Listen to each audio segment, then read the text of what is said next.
tenait à cœur, du coup, avec Gigi. Du coup, on a décidé de parler de la dépendance affective.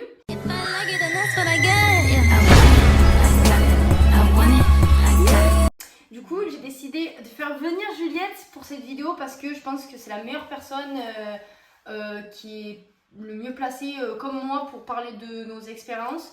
Donc on n'est pas des professionnels ou quoi que ce soit, on n'est pas psy ni rien, mais justement je pense que ça peut aider d'avoir deux personnes qui ont été très dépendantes affectives et qui au final aujourd'hui on s'en est bien sortis. Du coup on va donner pas des conseils mais un peu nos expériences tout ça et vous dire comment on s'en est sorti tout ça. Du coup voilà. Est-ce que tu as quelque chose à rajouter? Non, du tout. Bon, déjà, pour commencer, je pense que le premier truc pour sortir de la dépendance affective, c'est se rendre compte qu'on est dépendant affectif. Ouais, c'est avoir le déclic. C'est ça. Et c'est pas mince chose à faire, parce qu'en vrai, moi j'ai mis longtemps. Toi, c'était toi la première déjà à voir que t'étais dépendante affective.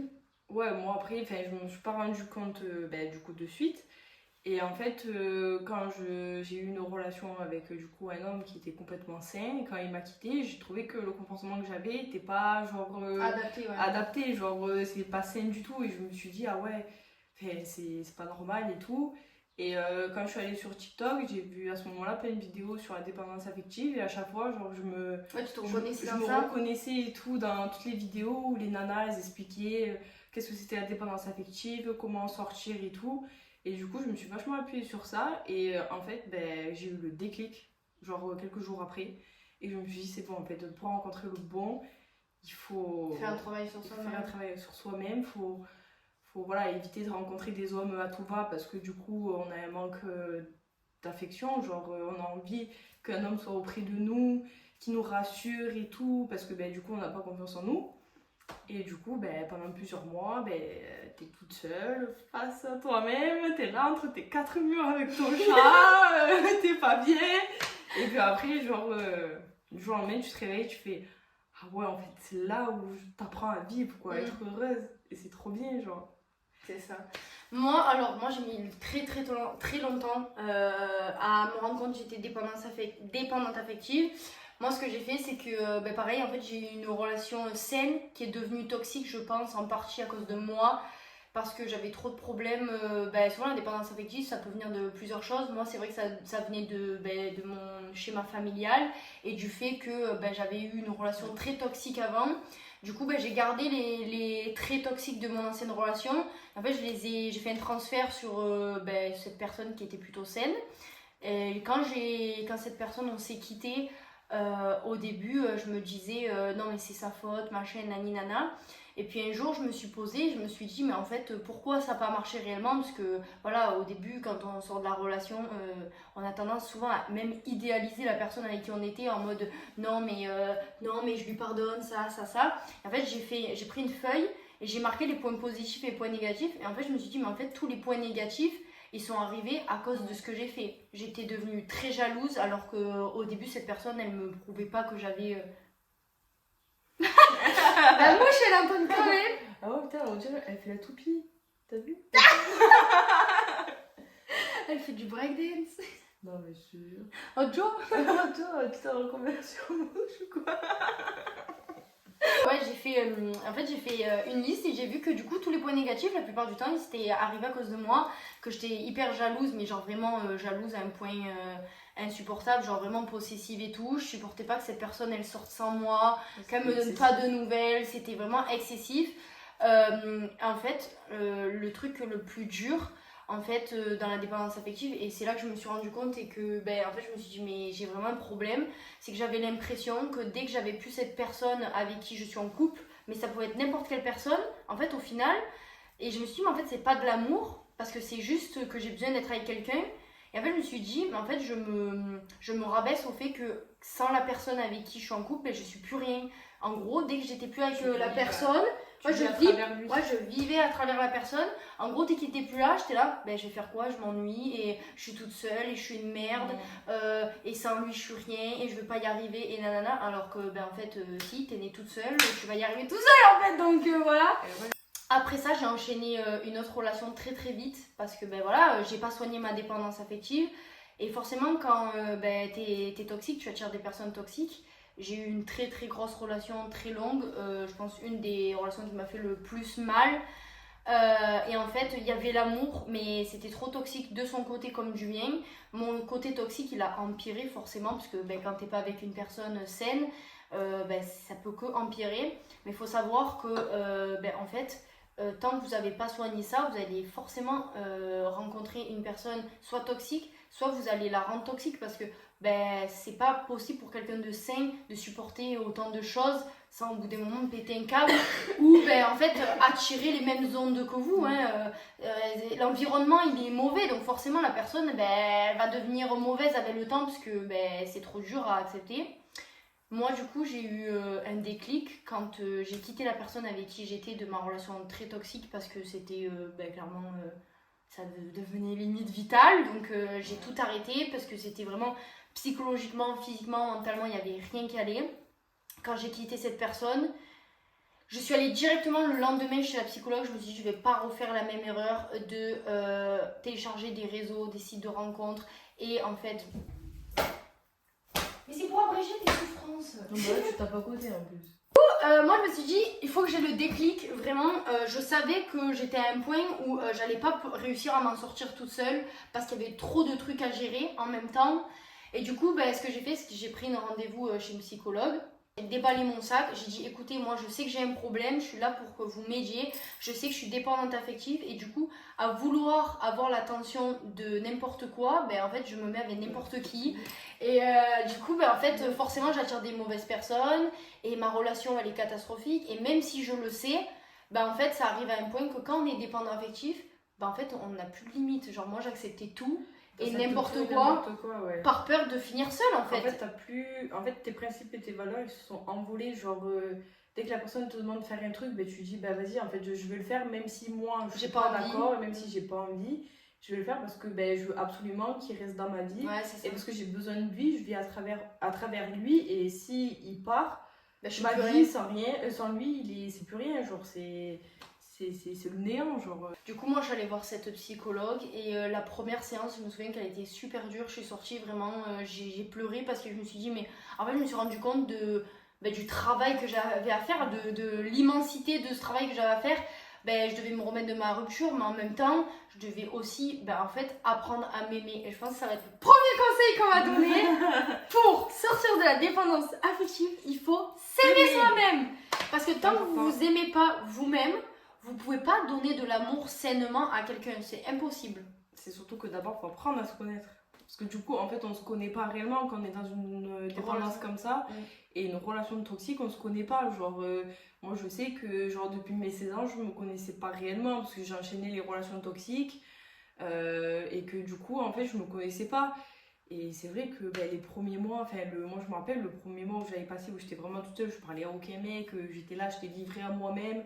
En fait, je apprenais à me connaître. Genre, je me souviens que tu nous avais prévenu et tu nous avais dit écoutez, c'est pas contre vous, mais même au niveau amical, en fait, j'ai besoin de pas. En fait, faut pas se dire je vais me changer les idées, je vais sortir, je vais aller en boîte, je vais boire, je vais me défoncer. Justement, il faut rester avec soi-même et s'apprendre. En fait, c'est. Parce que même, c'est l'amour aussi qui est. Tu peux être dépendante en amour, mais aussi en amitié. En amitié aussi, ouais. Et en fait, tu te dis, mais en fait, c'est pas normal parce que tu vis à travers tout le monde. Moi, je sais que je vivais à travers tout le monde et que je me connaissais pas réellement. Et que c'est dur, quoi. Le premier mois, tu te retrouves toute seule, tu te lèves le matin, tu pleures. Après, ça va mieux. Après, ça rechute, tu pleures encore. Et tu te dis, mais en fait, ma vie, elle est foutue, quoi. Genre, il y a personne qui m'aime, je suis toute seule. Il y a personne qui veut sortir avec moi. Et en fait, c'est la descente aux enfers. C'est comme si on arrêtait une drogue. Ouais. Comme si on arrêtait la cigarette ou je sais pas moi, la drogue, une drogue que quelqu'un prend. Et t'arrêtes d'un coup et tu te sens. C'est pour ça qu'on dit dépendance affective, parce que c'est. En fait, on est dépendant de l'affection. En fait, on dépend de l'affection de n'importe qui. Surtout des gens qu'on aime au final, parce qu'en fait en limite en fait on attend forcément un retour, et quand on a plus ce retour on se dit mais en fait moi j'aime la personne à ce point là, que ce soit en amitié ou en amour, et en fait elle m'aime pas, alors que non, c'est juste tu peux pas vivre toujours à travers les autres, faut vivre pour toi-même, apprendre à t'aimer toi-même. Moi il y a des trucs que je faisais plus du tout parce que du coup quand j'étais dans des relations en fait je m'oubliais, mais je m'effaçais totalement. En fait mettons un exemple de merde, mais moi j'adore lire. Ben, en fait, je me suis dit, ben, pourquoi tu lis plus en fait? Ben, parce que t'avais plus le temps. Non, c'est faux en fait, juste parce que t'as fait passer tes priorités en dernier. Et du coup, ben voilà, tu lis plus alors que t'adores ça. Du coup, j'ai commencé petit à petit des activités toute seule que je pouvais faire, lire, me faire les ongles, me faire des masques, me faire des coiffures, tester des tutos de merde, même comme si j'avais 16 ans. Hein. Je me souviens, toi aussi, tu faisais des tutos make-up et tout, que tu aimais bien, tout ça. Faites des trucs qui vous plaît à vous-même. Et passer du temps avec vous-même parce qu'en fait au final ben, c'est ça, on se connaît pas genre vraiment, moi c'est pareil que Juliette depuis que j'ai 16 ans pareil, ben, si je comptais quand j'ai fait le constat de ma vie, j'ai plus été en couple que toute seule, donc en fait je me connaissais pas moi, mon comportement et ma personnalité sans personne toute seule. Ouais, En fait, toutes tes activités, tous tes oublis, en fait, tu les oublies.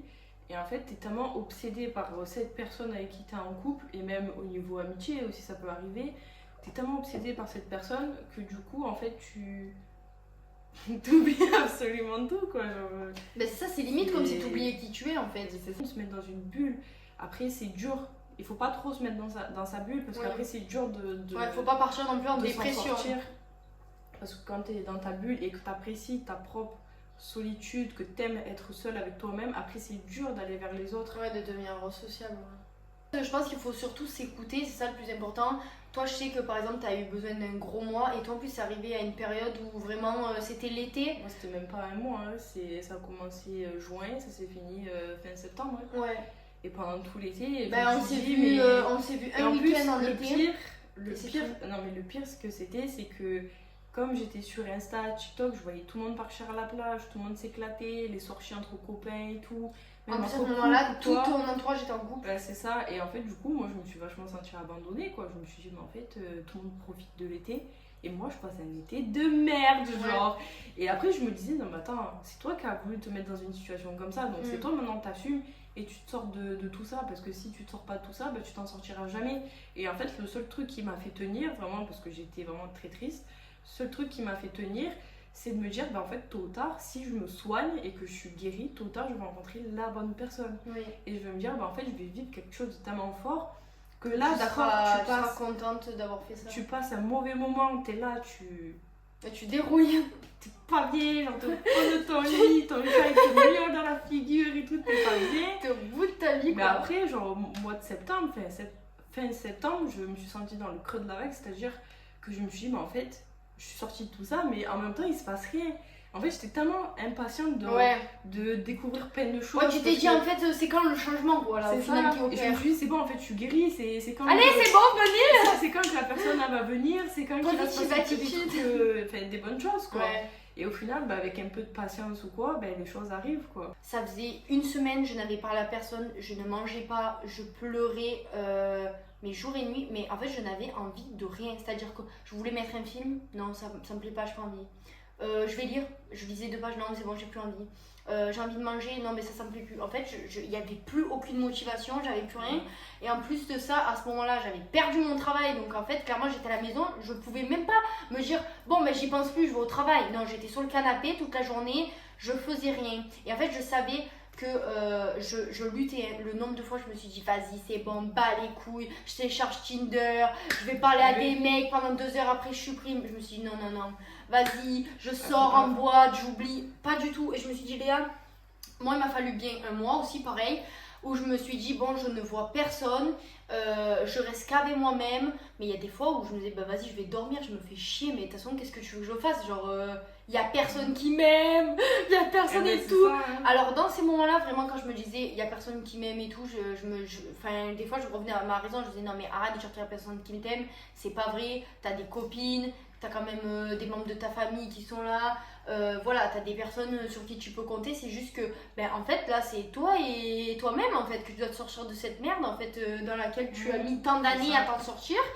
Et franchement quand je suis sortie, moi je l'ai senti que j'étais guérie. Alors par contre je continue à aller chez la psychologue parce que c'était quelque chose qui était obligatoire pour moi, parce que en fait c'était le seul moment où je me sentais bien de parler à cette personne. Après il y en a qui m'ont pas du tout aimé, mais moi franchement moi en plus voilà, c'était pas juste elle m'écoutait, elle me donnait vraiment des conseils. Je lui disais mais vous savez qu'il y a des fois j'ai même pas envie de me lever, je me dis mais pourquoi je vais me lever, ça sert à rien.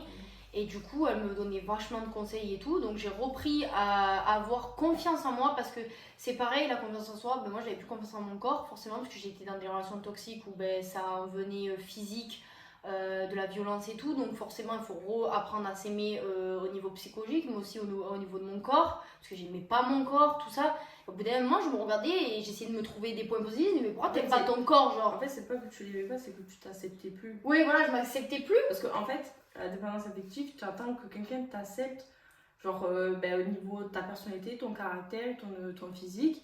Et en fait, tu dis, c'est pas que je m'aime pas, c'est juste que j'ai besoin que quelqu'un Me disent que. approuve Ouais. que je dois m'aimer moi en fait. Ah, ça. Pas du tout, genre. C'est là où tu te retrouves seule et tu te regardes dans le miroir, tu fais. En fait, ça c'est.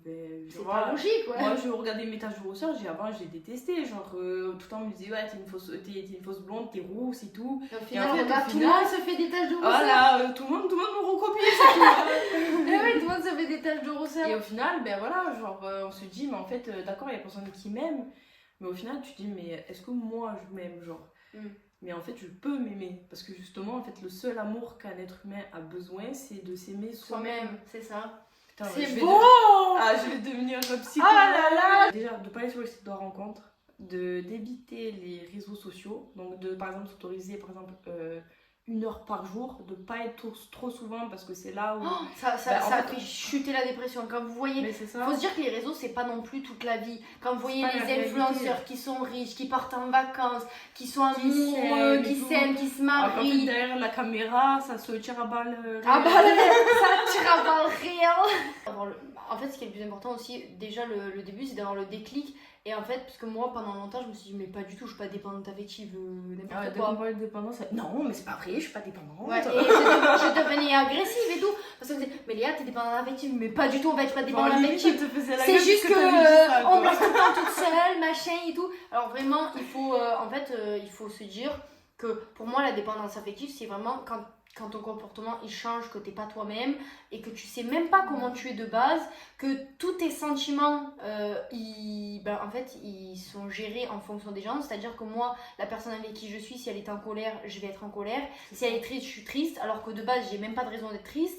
Si elle est joyeuse, je vais être joyeuse, mais même je vais refouler les émotions que je ressens de base. Des fois, la personne à côté de moi était hyper joyeuse, mais moi c'était un jour où j'étais pas dedans, j'étais triste et tout. Je me disais, t'as pas le droit parce qu'en fait, elle est joyeuse, donc tu vas pas défoncer sa journée, ses émotions. Alors que non, chacun ses émotions, et en fait, je réprimais totalement ce que je ressentais, et c'est là que je me suis dit, en fait, je vis en fonction des autres.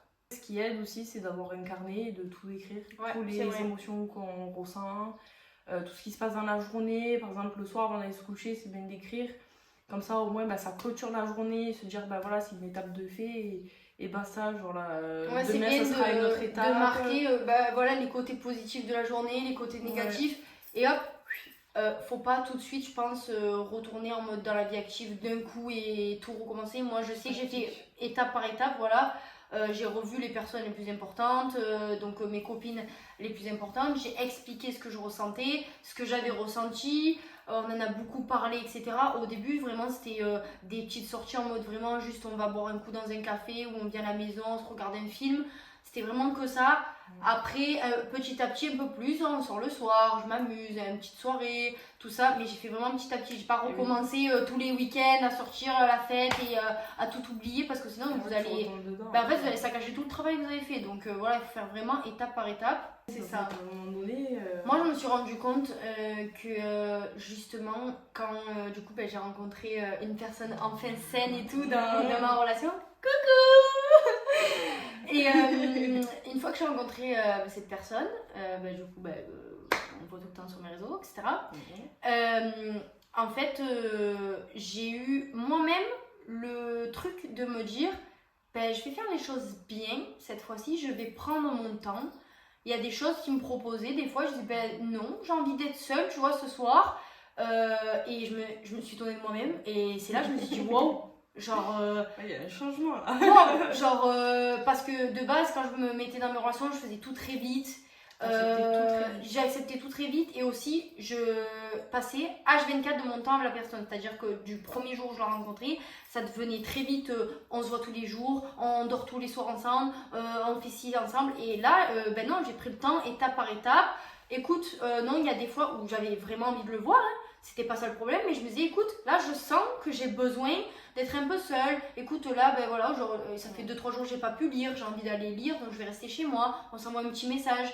Ce qui m'a fait aussi du bien, c'est de voir que ben, du coup, la personne avec qui j'étais, forcément, elle était à la même optique que moi. Et c'est très important quand vous rencontrez une personne, si vous voyez qu'il y a des red flags dès le début, que ça recommence à partir dans une relation toxique, parce que c'est possible de devenir sain, mais de tomber sur une mauvaise personne. Oui. Arrêtez tout, parce que vous allez vraiment partir dans un truc. C'est un mauvais délire. Voilà.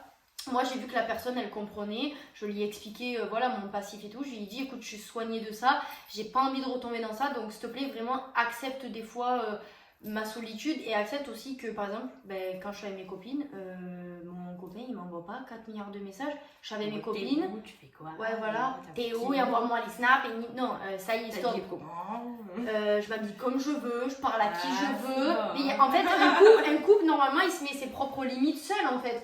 Bah oui, mais après ça se fait naturellement. Voilà. En fait, Et moi, je me suis rendu compte, ben voilà, c'est la bonne personne, je suis dans une relation saine et moi-même, j'arrive à imposer le rythme que j'ai envie d'imposer. Et au final, ben, quand vous êtes avec la bonne personne, il le comprend, il l'accepte, ça se fait naturellement. Après, les choses sont accélérées parce que j'en avais besoin ou j'en avais envie. Et au final, ben, c'est une bonne relation et voilà. Et toi, je te laisse donner ton ressenti aussi sur ta relation. Bah du coup, bah du coup oui, nous on s'était rencontrés au ski du coup, et après on s'est revus, donc petit à petit on faisait des apéros ensemble, on se voyait à l'extérieur et tout, et en fait petit à petit ça s'est fait, ça s'est fait naturellement quoi, genre on s'est mis ensemble, on parlait, puis... C'était très fluide. Ouais, c'était très fluide. Et voilà, par exemple, une fois par semaine, soit il dormait chez moi, soit je dormais chez lui. Petit à petit, j'ai rencontré sa famille, il a rencontré la mienne. Et en fait, petit à petit, sans s'en rendre compte, en fait, au final, moi, des fois, oui, j'avais besoin de ma solitude. Comme lui, il joue à ses jeux, il fait sa musique et tout. Moi, je fais mes trucs à côté. Mais en fait, sans s'en rendre compte, en fait... Vous avez imposé un rythme naturel, on s'est dit, vas-y, est-ce que ce soir... toi, tu veux rester seule? Est-ce que tu veux que je vienne? Comme ça, vous écoutez. on mange ensemble. Est-ce que tu veux que je reste dormir avec toi ou est-ce que tu préfères dormir seule?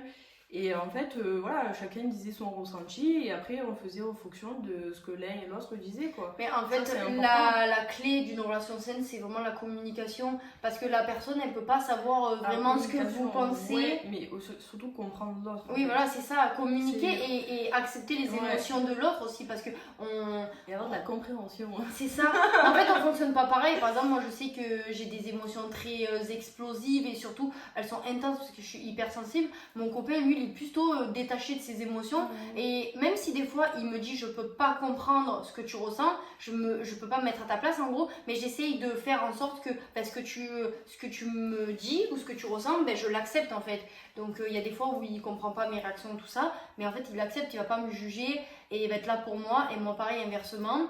Et ça, c'est vraiment bien. Important. Voilà, il faut pas se dire parce que mon copain ou ma copine elle me demande d'être seule ce soir, elle m'aime plus ou elle cache quelque chose et tout. Elle peut m'abandonner, elle peut ouais, prendre voilà. une autre fille ou un autre mec. C'est... Pas du tout, c'est juste qu'au bout d'un moment, t'as besoin de te retrouver seule, quoi. Voilà, c'est ça. Il faut quand même des moments seuls. Moi, par exemple, mon copain il habite avec moi, mais il y a des moments, pendant 2 heures, on se cajole pas parce qu'on en a besoin. Moi, je vais dans la chambre, je fais mes trucs, lui, il fait ses trucs. Et en fait, aussi, c'est important de créer un manque, même si vous vivez ensemble et que ça fait des années et tout, vous êtes ensemble, faut pas tout le temps être collé à jeune 4 parce que c'est étouffant. C'est étouffant. Il faut casser la routine parce que ça, vraiment, c'est un truc qui tue le couple. Bon, ça, c'est un autre sujet, ouais. Ça, c'est un autre sujet, c'est un autre sujet. Mais vraiment, c'est important de, même si vous rencontrez après la bonne personne et tout, justement, pour garder ce truc qui est sain, faut toujours garder en tête par quoi vous êtes passé et ce que vous voulez plus, en fait. La relation est différente.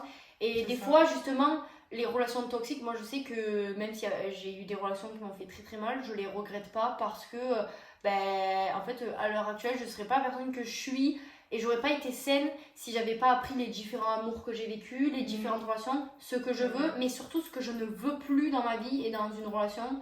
Et ça m'a permis d'aujourd'hui avoir la meilleure relation que je voulais. Genre la relation de rêve du prince charmant qu'on voit dans les films. En mode n'oublie jamais. Voilà, c'est ça qu'on veut. Avant de clôturer cette belle vidéo. Je suis en train de réfléchir. Ouais, non, je pense qu'on a tout dit. Hein. Voilà, on donne tous les bons conseils. Bon, on espère que voilà, les personnes qui... Espérons que ça vous aide. Ouais, que ça vous aide. On vous donne notre soutien, notre bienveillance. amour, tout. Voilà, du coup, on espère que ça vous aura aidé. Et que après vous trouverez la bonne personne avec qui vous pouvez être vous-même, ou même pas forcément être en couple. Il y a des gens, leur vie elle est très bien toute seule, hein. Il y a des gens ils sont bien seuls et tant mieux. En fait il faut vraiment s'écouter, faut pas aussi faire selon les codes sociaux et tout, il faut juste vous écouter vous-même et ce que vous avez besoin en fait. Parce que genre, faut faire vous en fonction de vous. Voilà. Si vous avez envie de sortir, vous sortez. Si vous rencontrez un homme, vous faites tout naturellement. C'est ça. Et ça va se passer, les gars. Et puis regardez des vidéos YouTube sur la dépendance affective, comme la nôtre aussi. Ouais, et partagez-la parce que ça va aider beaucoup de personnes. Partagez plus. Voilà, gros bisous. Bisous. Ciao.